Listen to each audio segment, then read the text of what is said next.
Justin's always very skeptical that anything will work. So, Justin, do you want to put a wet blanket on this idea? Is it something that's a thing? Um, no, I mean, this is fine. I'm wondering how much overlap. So we have like a line item in the DealNav launch plan that's like about notifications for DealNav, both deals and partner contacts added. This is a separate line, right? This is just like a growth thing for users in the app. Exactly. Yeah, Okay, this so is. that's separate work that still needs to be done by release. Yeah, this is like. So the context of this is that, and this needs to be circulated more broadly, but as of like a couple months ago, there's a like product was goal around monthly active organizations, and so the point of that is to make sure that we're maintaining a healthy set, like that we're maintaining our orgs in a healthy way for feeding into the pipeline, because the product is still the most successful contributor to the pipeline in terms of how the opportunities actually perform. And so you can break that up into two buckets. If you're looking at free orgs, it's obviously going to be about like our net new pipeline. And then if you're looking at monthly actives for existing orgs, then that's going to help us with our retention and also pipeline for upsells and making sure our renewals are healthy. So the initiatives that we're going to do for free orgs versus paid orgs are like probably going to look different.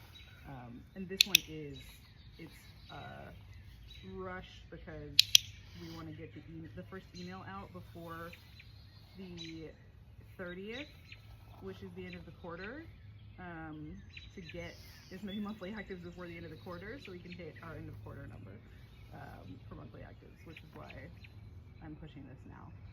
But yeah, it's intended to be more of a growth thing than what you guys are doing with the DealNav is going to be more like specifically tailored to sellers and increasing monthly active users and orgs for paid accounts. Okay.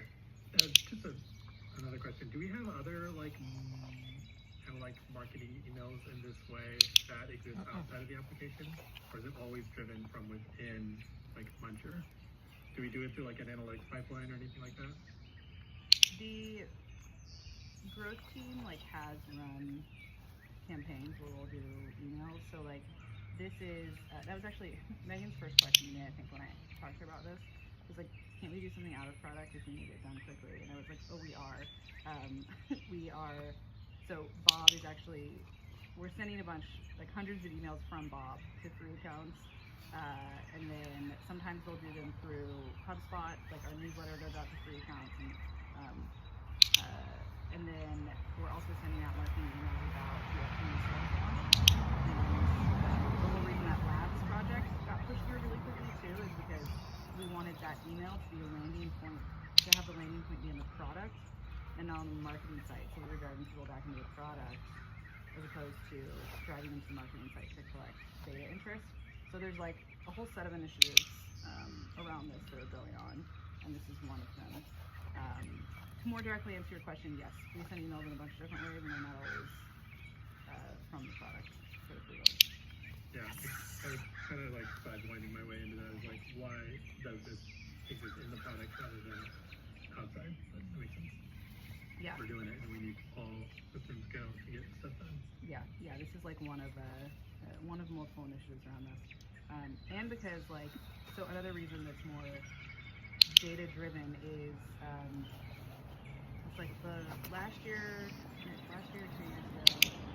Time since COVID. I'm just gonna keep using that probably for the next 10 years, but I don't know. It was when we rolled out one of our pricing changes. Our active usage like tanked, and we were trying to figure out what was going on. And it was when we removed saved reports from the free tier, and the only way to get notifications is to save a report and get notifications from your report. And we realized when we removed the free tier from the graph that the usage actually didn't change very much. And so it's basically been like a year and a half or 2 years since we like tanked our usage, and we know directly that it was because of likely in combination with other pricing changes and limitations of the free tier, but the most obvious was the notifications that they didn't get anymore. So I've been wanting to do this for a while anyway, and I'm eager for, like, the first one of these that we do by next week can be quick and dirty, and then we can make it better. But I want to find something that's, like, actually doable. Is there any concern about the information that's going to get pulled up for the email conflicting with the 10 records that get shown for a free tier in Deal now? Because that's the limitation we're going to have in place, like a 10 row limit. Yeah. So no. When you guys get to the no, I think we can like sort them so that they're probably the same. But otherwise, I'm fine being like, sorry, this is free. It's all just free. We can play with that if we hear that. If we hear what we say. So like in an ideal world, that email would surface the top opportunity for the C&D sorting by too. Yeah. Because I don't even think